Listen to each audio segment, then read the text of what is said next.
Welcome to In Focus with Eden Lane.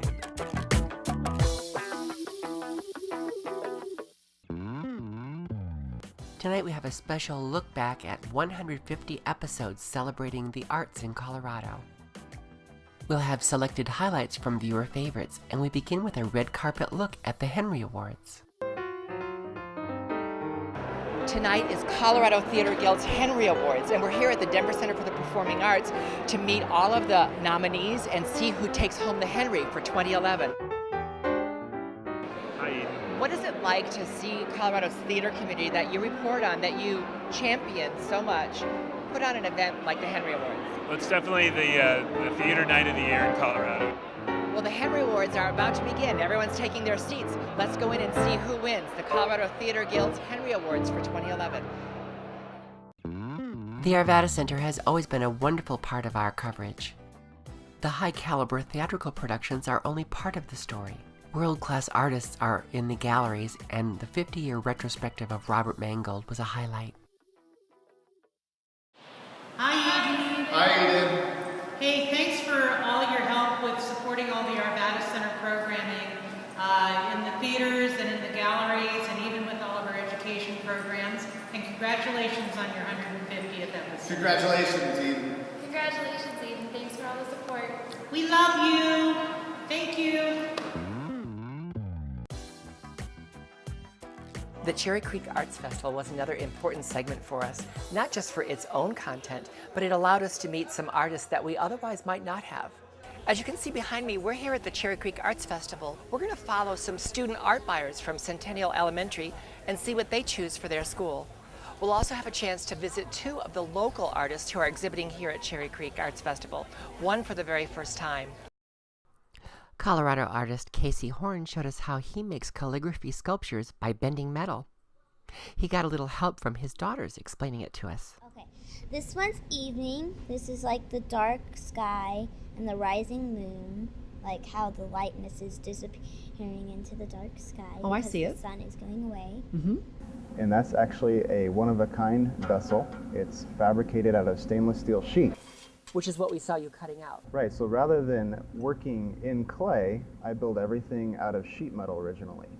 A lot of sculptors work in clay or stone, and I work directly in the metal itself. So all of these pieces you see here, each facet is a separate sheet of bronze or stainless steel that I cut out and then bend and weld together. So as I'm constructing, as I'm sculpting it, it's basically a box form. Wow.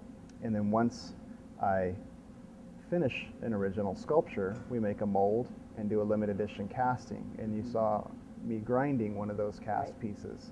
And the piece I was grinding belongs to this piece here, Fire. And these colors that we're seeing here, that's what we saw you doing With the patina process. with the squirt bottle And the flame, the torch. Basically what you do is you force the surface of the metal to oxidize by using acids. We've also covered legislation impacting the creative community in Colorado. At a press conference, Governor Ritter outlined 3 initiatives designed for the 5th largest employer segment in Colorado. And we got reactions after the announcement, and students hope for the future. Held in the Newell Design Studio in Rhino District, Design North. And we were able to bring you to the Art Institute for Governor Ritter's signing of these bills. And more recently, we had a special correspondent attend Cinema Day. Good morning, Colorado. This is Aaron Say reporting from the Colorado State Capitol this morning. We're here to cover the Colorado Cinema Day, which basically is a day for the legislators to consider a film incentive that will boost tax incentives for filmmakers to come to Colorado and use our beautiful locations as filming locations for productions of all types. We've got a huge crowd of supporters out here this morning. Really a whole cadre of the Colorado filmmaking community, both students and professional workforce members. Behind me here you can see some equipment trucks from Lighting Services Incorporated, which is one of the top equipment rental places here in Colorado for filmmaking gear. And they've all come out here with their trucks in support of the bill, as well as politicians who are in support of it. We've even followed Colorado filmmakers through to their world premieres. It's the first night of the Vail Film Festival, and we're here for the world premiere of The Inner Room at the Cinebistro. Come on. The Cinebistro is a special concept in moviegoing. In addition to the lounge in the lobby, you can have full tableside service right at your theater seat with a gourmet meal. And the team from the Inner Room took full advantage of their very first screening, the world premiere of their first feature film. 2010 was our first visit to Colorado Ballet and their 50th anniversary. Here are some highlights of my conversation with Gil Boggs, artistic director of the company. So how would you describe the company? How would you describe Colorado Ballet to someone who wasn't really familiar with it? Colorado Ballet is a company that is dedicated first and foremost to classical ballet. The full lengths, like I mentioned, Swan Lake, Usually a narrative kind of ballet. Yes, exactly. But we also are very adept at contemporary works and new choreographers coming in and new works, which I think really energize and help our dancers grow as artists. We also met some of Colorado Ballet's guest choreographers. How has meeting the dancers in this company changed the work or informed the work as you developed it? That's a great question because especially when you know, I'm blessed. I've done works for other companies where I don't know the dancers, but not as much when I'm at the Pennsylvania Ballet or I'm working with my own dancers at Ballet X. I know the dancers very well, so I can already plan ahead. But with these dancers, you know, I went on the website and I knew one of the dancers and that was it. So the rest was, as I said, was just going to be a big surprise. And when you get here, you have to kind of make quick decisions with casting, who you're going to use. So first impression is huge. When you got to meet them, were there surprises for you as you met this company? Yes, I mean, I had known a couple of the choreographers who had worked here before, and they did inform me that they were very strong technically, and that the women were extremely strong in their point work. Because a lot of the work I do is in flat shoes for the women, or even bare feet. So this must be kind of fun. Yeah, so it's been fun, you know, especially with the ladies because they have such gorgeous ballet techniques. So I've been really using their footwork and the point shoe and kind of going and, you know, it's definitely one of my more classical pieces that I've done. Congratulations to In Focus with Eden Lane on your 150th episode. That's wonderful. I can't tell you how much Colorado Ballet appreciates having In Focus here covering the local arts organizations. You do fabulous work and we're so glad to partner with you. Thank you also for helping us get the word out when we have visiting choreographers. You know, our own resident artistic director, Gil Boggs, is fairly well known. But when we have visiting choreographers creating new work, your coverage really helps us get the word out. I remember particularly when we had Emery Lacrone visiting from New York, and also when Val Canaparoli was here from San Francisco Ballet, and your coverage of Ballet Masterworks that we did this spring. Thank you so much. Oh, and I shouldn't forget, my favorite of your coverage was when you were on the set of Peter Pan and watched how our dancers learned to fly. That was the best. Congratulations, Eden. We're able to join the company for the first flying rehearsal held at the studio loft at the Alley Calkins. The company gets instruction from the team at ZFX Flying Effects, who designed the rigging used in this production of Peter Pan. During one of the early breaks in rehearsals, I met with the choreographer, Michael Pink. What is different about mounting this ballet on a new company, since it's only been done on your own company, and this is your first time bringing it elsewhere? What is that like? What's different about it? It's always very exciting when you've created a piece and then you get to recreate it or restage it with another company. And I have to tell you that of the 2 years that we were in production for this production, making the scenery, writing the music, preparing everything, I had a modest 5 weeks to actually physically create it with the artist, with all the flying, with everything. So invariably there were a lot of things that I just wished I'd had more time to do. So the opportunity of bringing it back here is I've got a long to-do list, and I've been able to tick off quite a few of those to-do things and see if I can make them, improve them. So I love the fact that it's always evolving, and it means that these artists feel like this is their version of this production. And that sort of sets up a relationship with Dracula and now Peter Pan of almost being sister companies in a way. you're absolutely right. I mean, I love the idea of saying that my company feels exactly the same as this company. Hi Eden, on behalf of Equinox Theater Company and the entire cast and crew of Fawlty Towers, we just want to wish you a congratulations on your 150th episode. Congratulations, Eden! Happy 150th to you! Happy 150th to you! Happy 150th episode from Central City Opera! Happy 150th to you! And many more! Happy 150th! Woo! Congratulations, Eden, congratulations, and thank you for all of us living the dream out in Aurora. Thank you. We made a rare second visit to a special independent production of Bloody Bloody Andrew Jackson at the Aurora Fox. This determined company has finally opened after suffering a dramatic setback on their original opening night. Here's a special report from John Moore. Tonight, in preparations for opening of Bloody Bloody Andrew Jackson, we had an accident. Ben Dickey, producer and star of the show, had an accident. Ben was bringing his playbills from the main lobby across the stage, across the main stage, through the green room back into the studio. At the same moment, a technician had gone down into the trap, pulling out letters to go on the marquee tonight, and literally their paths crossed for a second, and it was at the wrong time as he came up on. That was open. That's where it went down. Yeah. Sacrificial lamb. So this is our second visit with Ben Dickey Productions for Bloody Bloody Andrew Jackson, and the reason we're here again is because the first time we were here, we thought it was just going to be smooth sailing to bring us this wonderful musical that hardly anybody has seen, yet something happened. Yeah, I don't know if I thought it was going to be smooth sailing, but I certainly thought it was going to be easier than it ended up being. Yeah, so what was it, 2 hours before we were supposed to open, I fell through a trap door just 30 feet away, and we didn't do a show that night. No.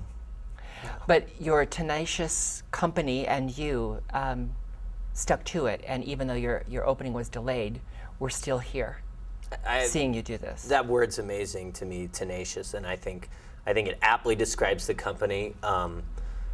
Hopefully I always bring that to everything I do, but certainly feeling, when I came back on Sunday after the accident to talk to them, feeling the kind of outpour of love and desire for the show and passion to see it go forward, I mean, that just fueled, I think it fueled my recovery, honestly. It's that quintessential Broadway story of opening night, hours before curtain. You had that horrible accident. And of course, after you set aside your personal safety, what was the first thing going through your mind when we saw you in John Moore's report sitting in that hospital bed? What were you thinking? You know, I was certainly disappointed.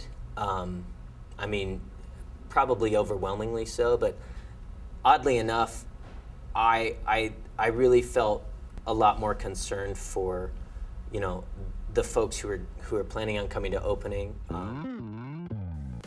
Congratulations, Eden.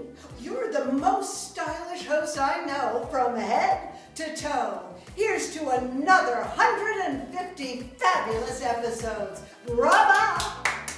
Hollywood connections are often among viewer favorite segments. Here's my visit with Matt Stone and Trey Parker. You began this process, your musical experience was your first movie, Cannibal, right? Yeah. And you kind of only had Fiddler on the Roof as your frame of reference for You've done some reading, I see.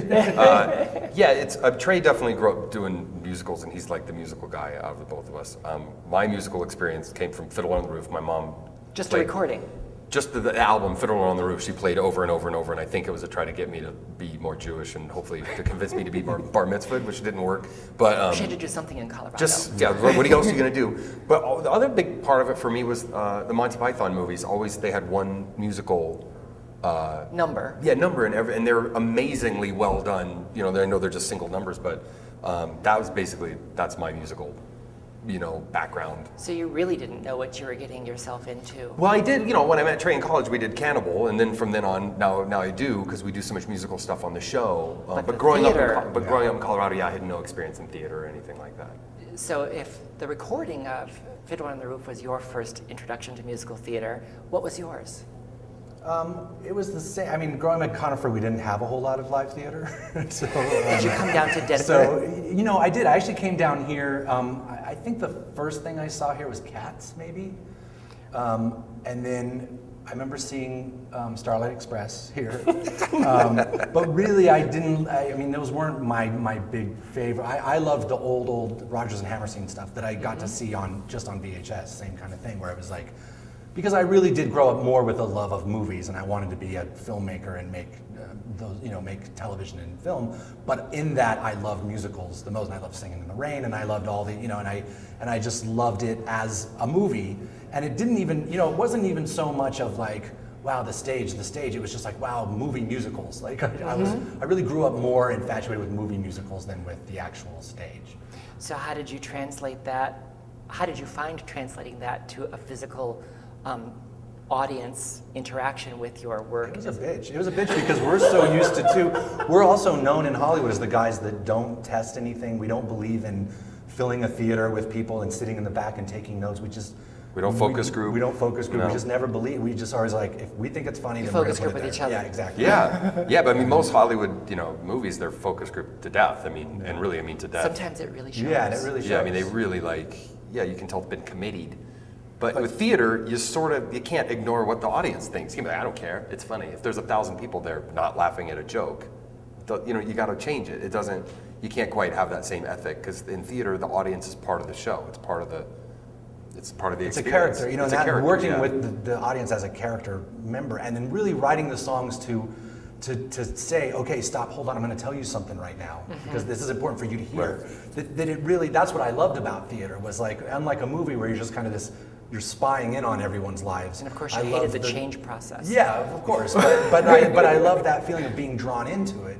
And so that's the thing we're trying to do here too with these bigger theaters on the, because actually the theaters on the road are way bigger than what we deal with in New York. And so it still is a matter of trying to really draw everyone in, even people that are way up there. Your first song that you did with Bobby was opening number. Yeah. What was the song that made you realize you had a full-on show?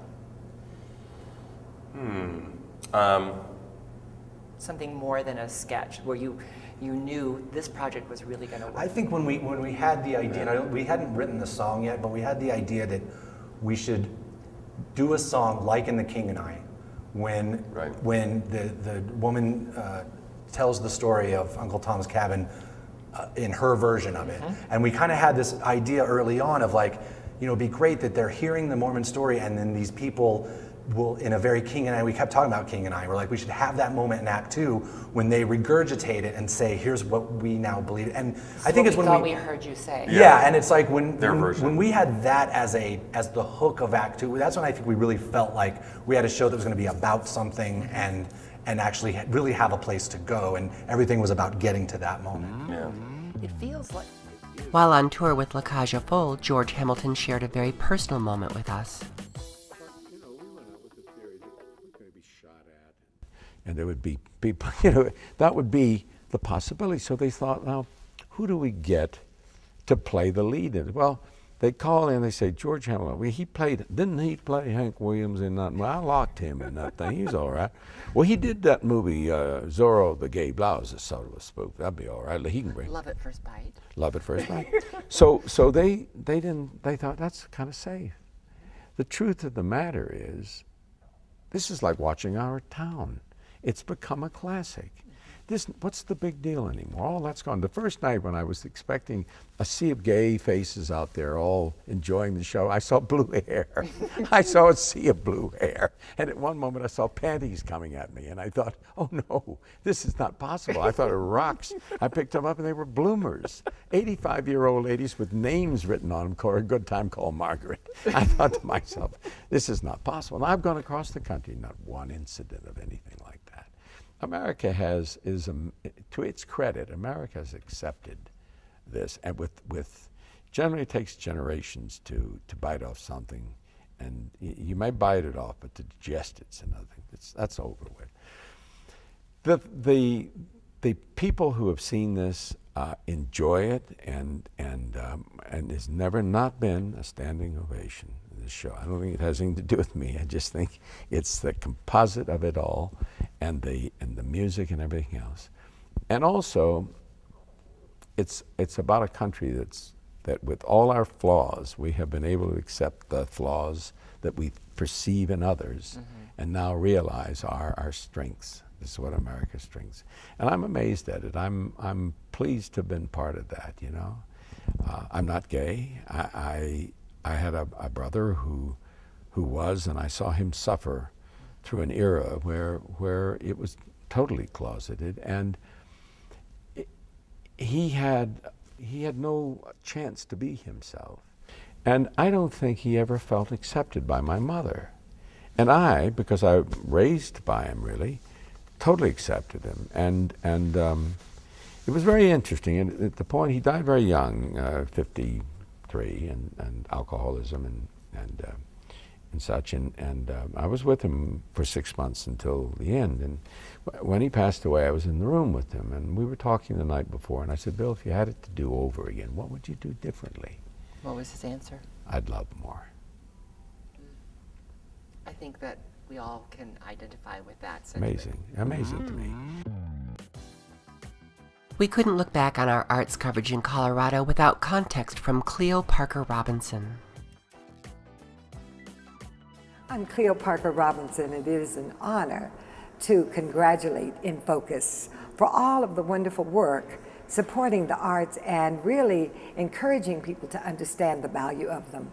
The arts are really fantastic. We have been doing our Cleo Parker Robinson dance for 42 years, and Eden has been a great supporter of our organization and everyone here in Denver and throughout Colorado. It really is a great service to all of us. You know, we have a very rich community of artists, and oftentimes our community is not aware of how diverse and how excellent the work really is in music and dance and theater and visual arts, and not just the beautiful mountains and our Broncos and our skiing and all of that, but how extraordinary the arts are.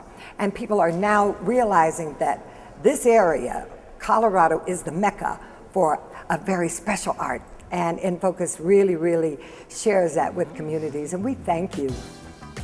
2011 marked the 40th anniversary of Cleo Parker Robinson Dance. It also marked the company's first visit to New Zealand. And Cleo created her first new work on her company in 10 years. This is it's a little different because you've invested so much, and it's a time that the economy is horrible, and people are saying people don't go to the theater and they don't have money for this, and this is, you know, and I say, but the arts we need them like we need water. We need them like we need food. We have to have them. Our children need them, and they need them all over the world. They need wherever we go. So I then realized I have to say something. And then that's when I realized, well, where am I? I am in the West. Then I knew I had to say, this is my journey. I am a Western girl. I'm not an Eastern girl. I didn't come out of New York. I didn't come out of the South. I was born right here. What stories do I have to say as an African-American woman? A woman of this rich culture that's right here. What do I have to say? And I'll tell it through the stories of others. And that's what Dream Songs And that's what Dream Songs is. That ambitious trip and this long-awaited new work, does that mean that after 10 years of a break that we're going to be able to see more work coming with the Cleo Parker Robinson dance? Well, you know, I think so. I think I love choreographing. Well, I'm encouraged to hear that you think this is part of a series of works. I do believe it. I think so. I pray so, because there are many stories that I couldn't tell. I think this is just the beginning. So I think there's more stories to be told. And I hope I encourage others, mostly young people, to tell their story. Because if they tell their stories, they'll be healthier and happier. Thank you. Honey, bless your heart. Bless your heart. You are fantastic. Oh my God, are you wonderful? Thank you. God, she's great. You know that. Eden, I just want to say 150 broadcasts. It's just amazing. That's to be congratulated, and we hope you do another 150 and another 150. We certainly need you and appreciate you, and thank you. Ashe, ashe. And we conclude with viewer favorite silly host moments.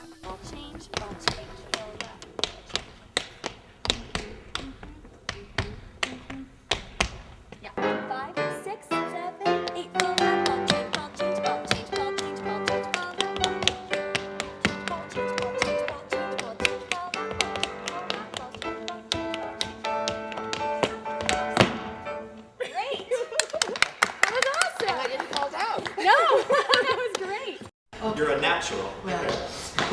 All right, you Are we ready? ready? Yeah. Okay, here we go. Okay.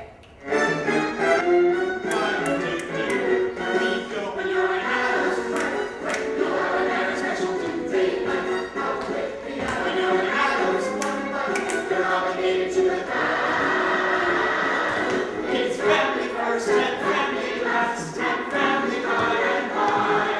When you're in Iapos, the family is last. When you're in Iapos, you do what Adams do or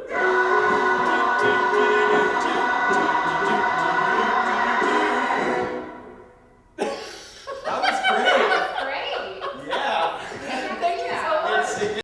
That's all for this edition. Remember to join us on Facebook and Twitter. With all that Colorado has to offer, we're here to help you keep it in focus. Thanks for watching.